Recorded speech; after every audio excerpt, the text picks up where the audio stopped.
এই যে আমার ভাই একজন বেকারির মাল ডেলিভারি দেন আর কি। ভাইয়ের নাম মোহাম্মদ এরশাদ ভাই। তো এই যে কুকুরটা চলে আসছে কিন্তু মানে একজন পশুপ্রেমিক মানুষ। আমি যা দেখলাম প্রতিদিন তিনি হবিগঞ্জ থেকে এই গাড়িটা নিয়ে আসেন বানিয়ার সঙ্গে মাল দিতে, কিন্তু ওনার পিছনে যে কুকুরগুলো আমি পাই প্রতিদিন মানে বিভিন্ন পয়েন্টে পয়েন্টে অপেক্ষায় থাকে। হ্যাঁ, ঈদগাহ বাজার, শিলাপাঞ্জা, মানে যে যে জায়গায় উনি যান ওইখানেই অনেকগুলো কুকুর ওনার জন্য অপেক্ষা করেন। হ্যাঁ, এবং উনি বেশ কুকুরগুলোকে খাবার খাইতে দেন, মায়া করেন।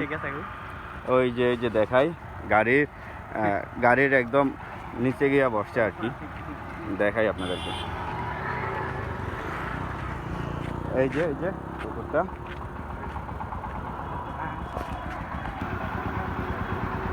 অনেকটা পথ দৌড়ে আসছে এই কুকুরটা ওনার পিছনে। অনেক সময় আছে বানিয়াচং থেকে কুকুর ওনার সাথে পিছন হবিগঞ্জ চলে যায় না? কয়বার গেছে? অনেকবার। এখনো একটা আছে হবিগঞ্জ, এখনো আছে বানিয়াচংয়ের কুকুর। জি। চিন্তা করছেন বিষয়, বানিয়াচং থেকে কুকুর ওনার পিছন দৌড়তে হবিগঞ্জ চলে যায়। এই যে ওনার গাড়ির নিচেও একটা আছে, এটার একটা চোখ অন্ধ। এটা আমার চেম্বারের সামনেই থাকে এই কুকুরটা।